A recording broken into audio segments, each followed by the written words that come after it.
Hello again, everyone. We're excited to keep the momentum going with our next conversation. So, if for those who don't know me, I'm Theodora Lee Joseph, analyst here at Finimize, and it's a pleasure to be joined today by Mike Arone, who is the Chief Investment Strategist at State Street Investment Management, for our session titled 2026 Investment Predictions and Trends. So, State Street is one of the world's largest asset managers, and Mike's role is all about interpreting the data and forces shaping the year ahead. So we are in very good hands to explore what 2026 might hold for investors. A little bit about the structure of today. We'll spend 15 to 20 minutes with Mike in a fireside chat, then open up the conversation to your questions. Mike, it's fantastic to have you with us today. How are you doing? I'm well, Theodora, and thank you so much. It's a real pleasure to be here. I'm looking forward to our conversation. Great. Time is short, so to kick us off, I'll start with my first question. So, Mike, when you look at the global investment landscape heading into 2026, what do you see as the biggest forces that will define the year ahead? And do you think the cycle is going to be vastly different from the one that we've seen over the past decade? So, Theodora, I've been describing myself for a while now as uncomfortably bullish, and I would say that that sentiment holds as we head into 2026. For me, there are a number of things that fuel my bullishness. So, I think from a US perspective, trade policy has stabilized. There's still a lot of headline risk, but we're in a tentative trade truce with China. 17 frameworks have been reached with US trading partners, and I believe there's enough exemptions to go around.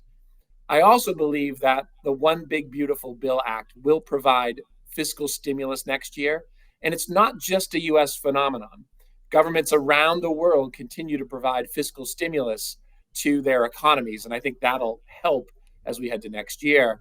Central banks, including the Federal Reserve, are on the cusp of cutting rates or easing monetary policy. That should help. Earnings growth has been incredibly strong.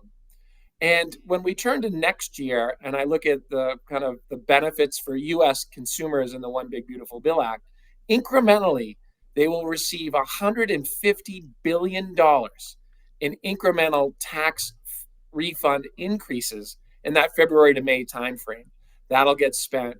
North America's hosting the World Cup, so that should help benefit. And the US is celebrating the 250th anniversary of the signing of the Declaration of Independence. So there'll be a lot of good vibes in 2026.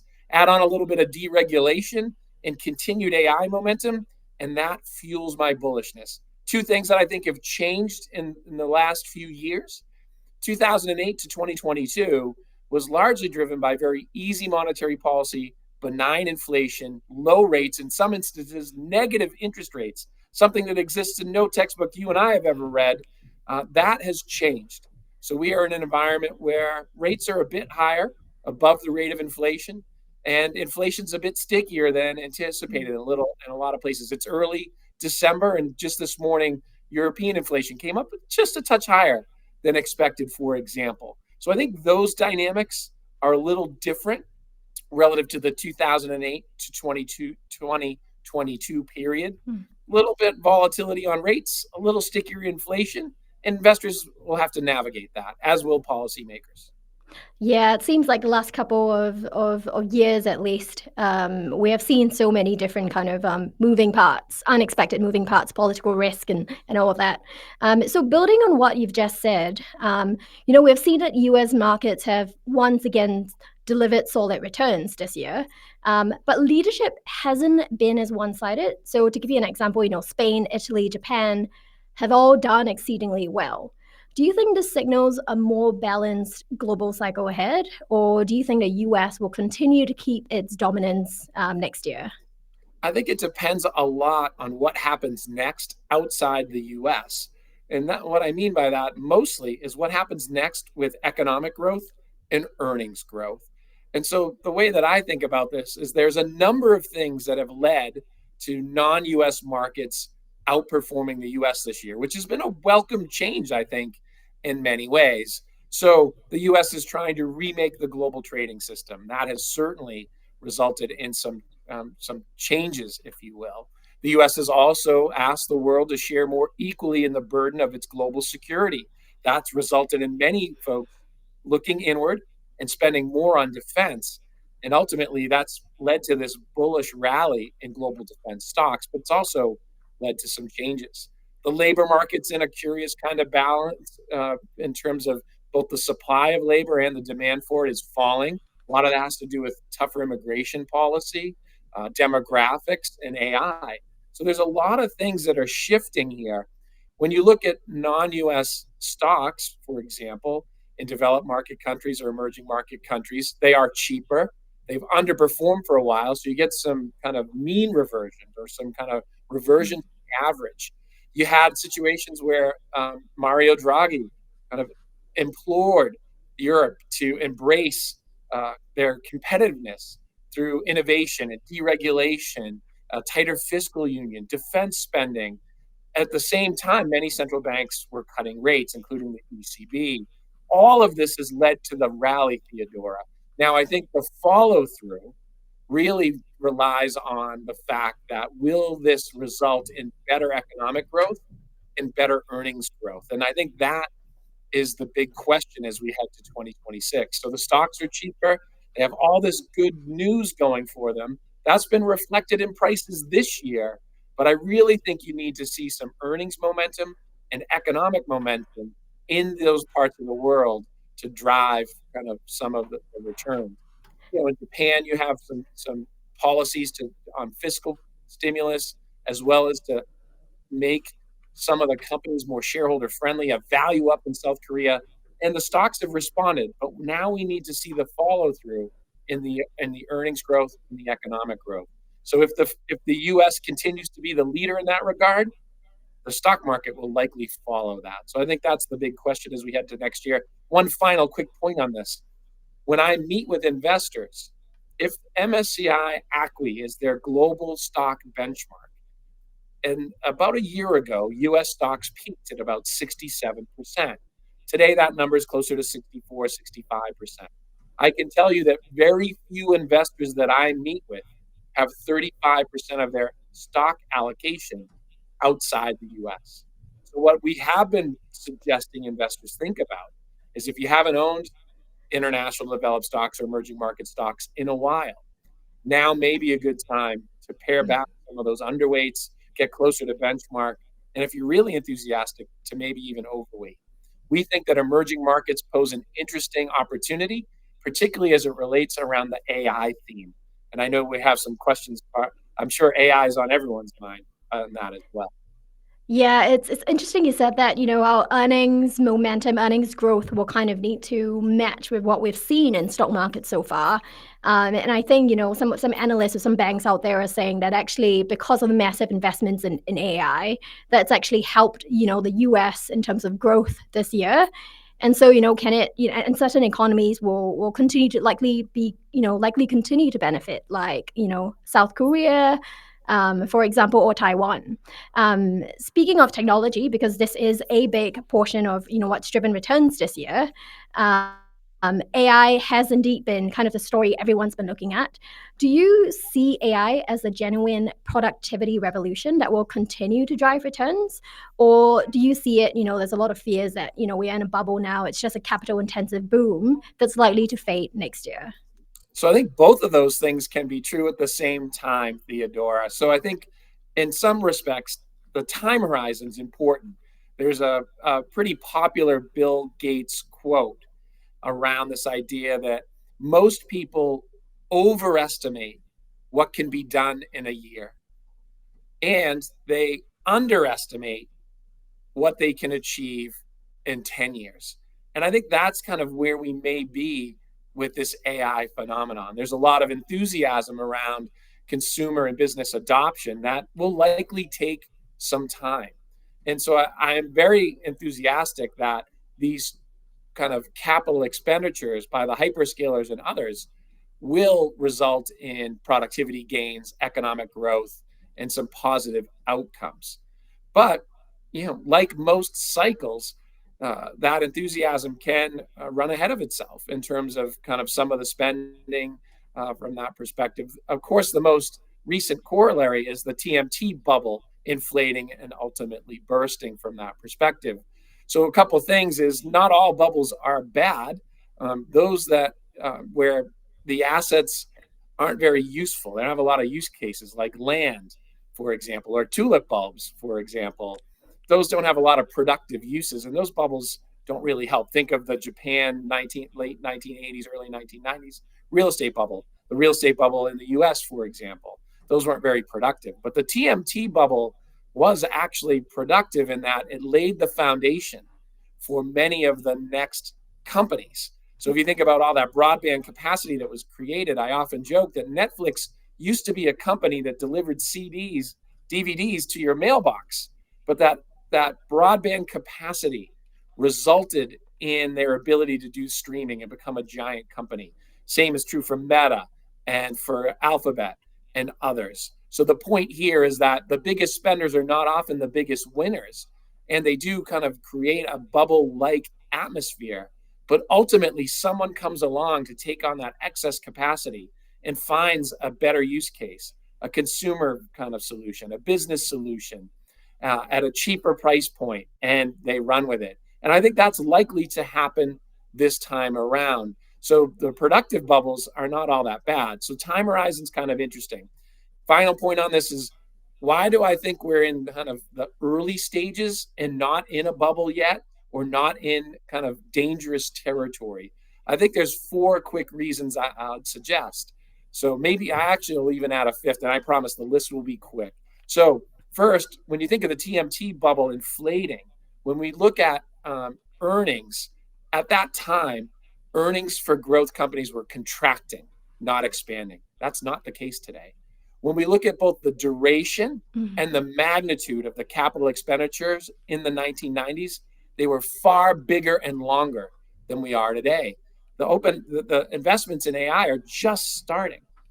The other thing is that when we think about the TMT bubble, the biggest companies, in terms of performance, had very little earnings and commanded the highest price to earnings multiples, the highest price to earnings valuations. That's not true today. There's a lot greater focus on earnings and profitability. If you don't have a path to monetization of your AI spend, your stock gets punished. We saw that with Oracle and Meta recently in the most recent earnings quarter. And so there's a far greater focus on profitability this time around. In fact, the technology sector has not experienced price earnings multiple expansion this year. I think that'll surprise a lot of people. And finally, the proverbial pinprick for a bubble is tighter monetary policy.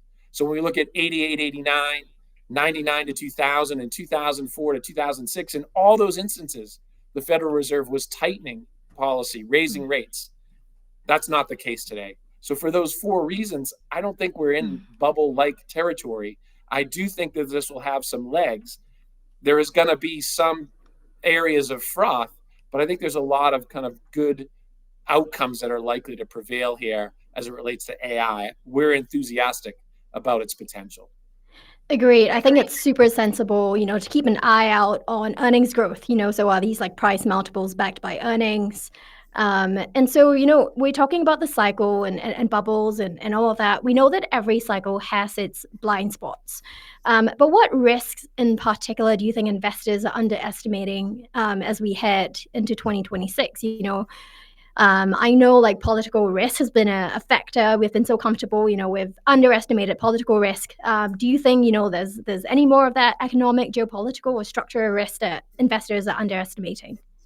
There's always this notion, right, of black swans or the unknown unknowns, and by definition, we don't know what those are in advance.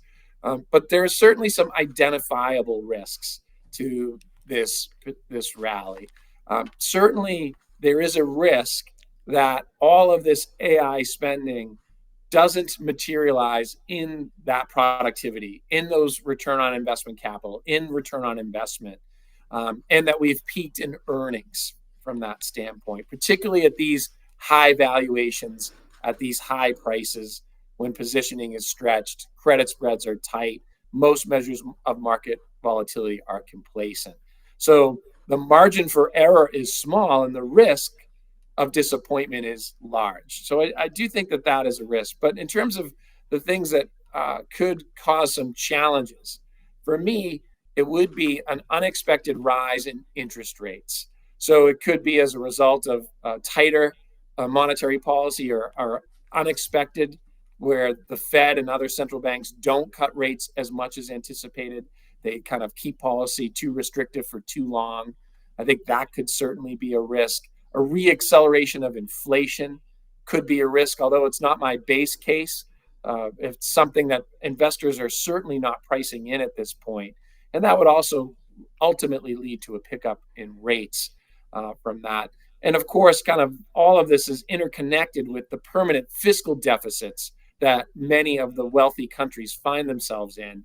Should investors finally get frustrated with all this government spending and choose to push up rates? So I think each one of those has the potential to cause challenges for what's been a very solid rally over the last few years.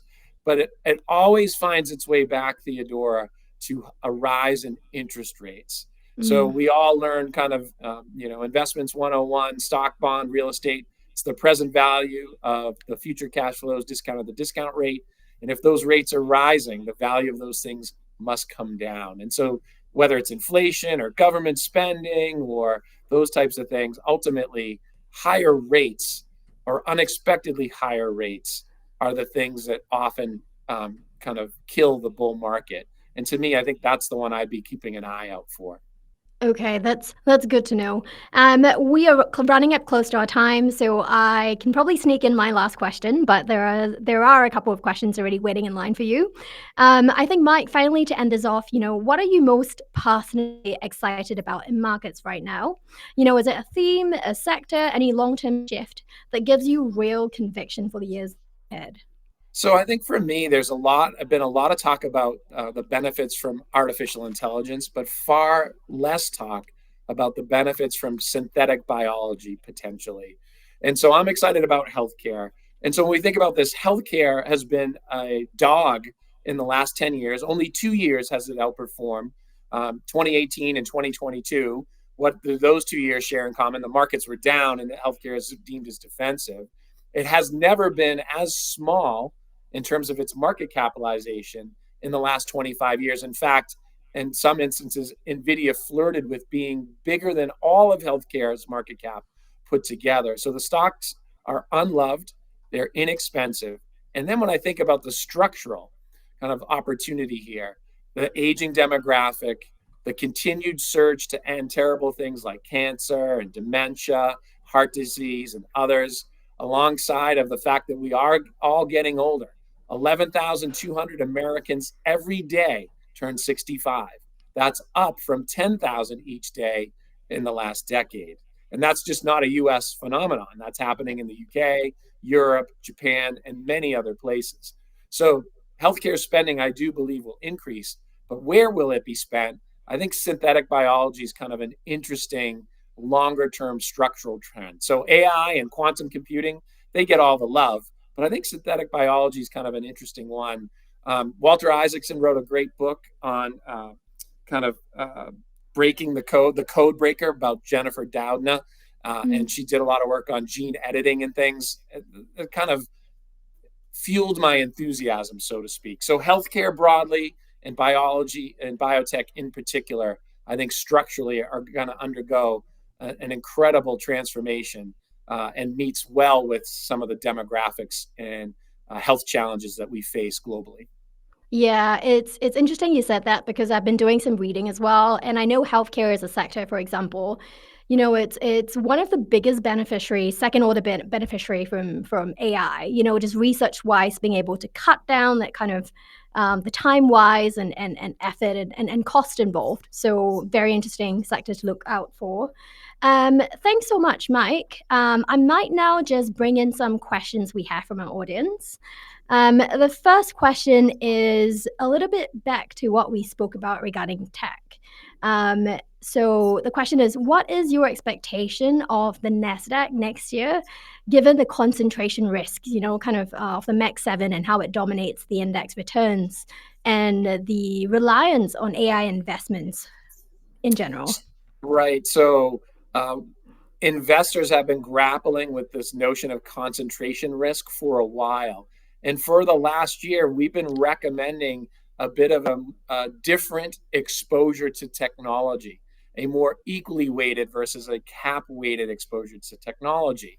And the view is this allows you to address some of those concentration risks while maintaining exposure to what we believe. Obviously, I'm enthusiastic about AI and its potential and the earnings growth. We just can't forget the incredible earnings growth that technology has generated. There's a reason Mm, why these companies are the biggest and ultimately have provided the best performance. Their fundamentals, their earnings results have been outstanding. And so if you maintain kind of a more equally weighted exposure to these companies, you help address some of the concentration risks. You still have earnings growth. You still have AI from that perspective, and you kind of still lean into some of the trends. As I mentioned up front, historically over the last 7 decades, companies that have spent the most in terms of capital expenditures have typically underperformed the market mm. on an annualized basis by 7%. I could foresee that happening again. So, what will happen, like my TMT bubble bursting example, is these hyperscalers and AI kind of big companies are likely laying the foundation for someone to come along and create the next new company or next new solution in the tech space. And by having a modestly different exposure and getting away from some of that concentration risk, like in the NASDAQ, it allows you to still maintain that access to growth and that opportunity. Yeah, the other thing you said earlier on is you think investors should be more exposed to countries or markets outside the US. You specifically mentioned emerging markets. Are there specific markets just within emerging markets that you are optimistic on, or is it just, on a whole, emerging markets? So we are overweight to emerging markets broadly, but of course that includes a healthy dose of both India and China, for example. So it's interesting, Theodora, when we're chatting and even related to that person's question, another way to diversify away from the big hyperscalers and the US dominant AI companies is by looking to China's AI spending, right? And Alibaba has been one of the best performing stocks globally this year. So China is spending a tremendous amount of money to develop a domestic infrastructure for AI and for chips manufacturing and the like. And they're making significant strides and progress. Obviously, earlier in the year, sorry, DeepSeek. I got my large language models mixed up. DeepSeek set off a little bit of a firestorm in that China had a breakthrough, right? And some described it as the US's Sputnik moment. So the point I'm making here, Theodore, is another way to invest in kind of AI growth without loading up on US and the same old, maybe through investments in China, for example. And they've performed quite well. And we Mm. think that there's still some potential kind of runway for them to continue to do well next year. Great. Our second question is talking about, the risks around AI bubbles. What are some other indicators we can look for aside from, waiting for the quarterly earnings reports? Is there something you're keeping an eye out on when it comes to determining whether it's a bubble risk?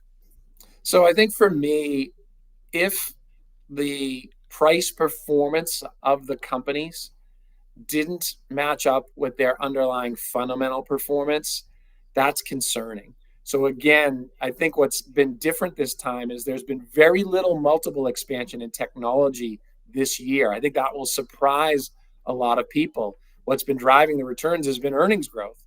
So the cash flow margins, the return on investment, the return on investment capital, the fact that they've been funding many of these investments from operating cash flow Mm. has been a very positive kind of outcome. So if we start to vary from that, where performance isn't related to fundamentals and people are just buying on the number of clicks the number of eyeballs, how much the companies spend, I think I would become far more concerned. So I think it was healthy in this most recent quarter that stocks like Meta and Oracle were punished for not delivering a clear path to monetization of their spend. That's a healthy sign. So I guess what I'm saying, Theodore, is kind of what would concern me is if investors ignored that and just continued to bid up the stock prices. That would be a red flag for me. I am also keeping an eye on those that are raising debt to Mm. fund some of this spending. Now, again, many of the hyperscalers have plenty of cash flow and healthy balance sheets. They can afford this debt. It's not going to be a problem. But for some of the second tier companies and others where they're more challenged fundamentally and they don't have that healthy balance sheet or as strong a balance sheet, as strong free cash flows, they're not funding some of this from operating cash flows. Now they're going to the debt markets. That I'm going to keep an eye on. So I think those two things are the things that I would be keeping an eye on as it relates to this AI. Uh, I hesitate to call it a bubble, this AI phenomenon. Yeah, I'm with you on this one, Mike. It's also interesting that a lot of the valuation growth is not just happening in public markets. I think most of it is actually happening in private markets. And we haven't seen, like OpenAI or Anthropic come to the market yet. They're not generating a profit. It's all loss making for the next couple of years. So it'll be interesting to see, what to make of that when they eventually do come on and get listed. Yeah, Um, and one other thing you mentioned, you just reminded me, there is a bit of circularity here in the investments, right? NVIDIA, OpenAI, just so many others, where there's a lot of these kind of intercompany deals and agreements mm, and things like that. I'd say it's another red flag and worth just kind of keeping an eye on from that. It is symptomatic of past bubbles. It's a bit opaque, so we just need to keep an eye on that one as well. That kind of the circularity of some of the investments that the companies are making mm. with one another. Let's make sure we're kind of clear on what they are and what the potential is from a profitability standpoint or return on investment standpoint. Yeah, yeah, and how material, the contributions are in terms to, like top line and all of that.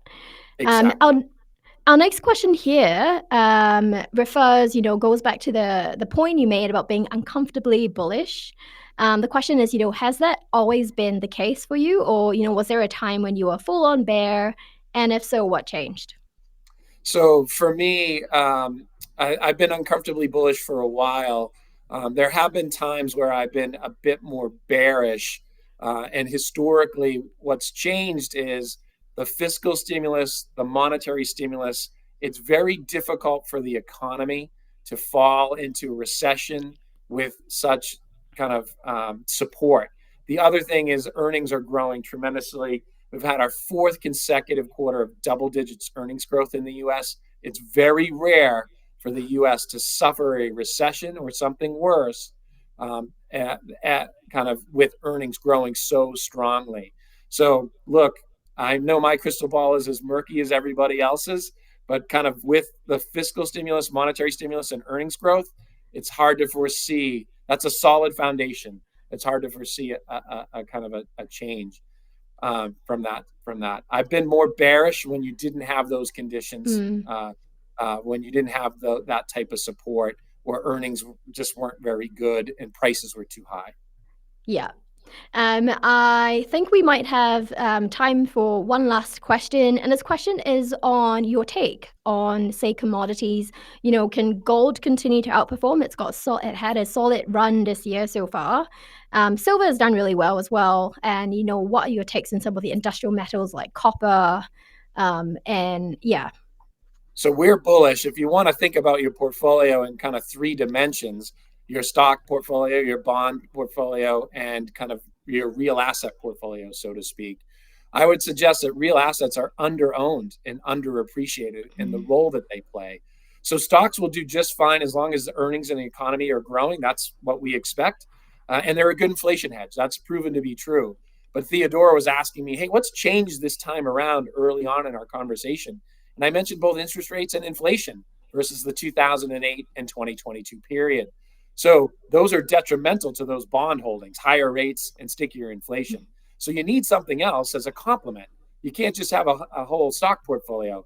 We think real assets, including those precious metals and industrial metals, is that thing.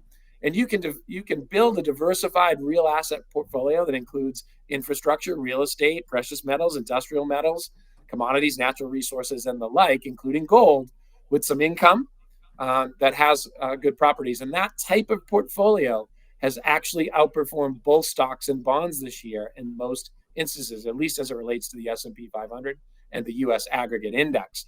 And so my view is that nobody does 60-40 anymore. So if it was 60-30-10, that 10% belongs in a diversified portfolio of what I would think of as real assets, which would include many of the things that the question mentioned and that Theodora asked in terms of industrial metals, precious metals, real estate, structure, and the like, with some income. So I think that's we're bullish on that.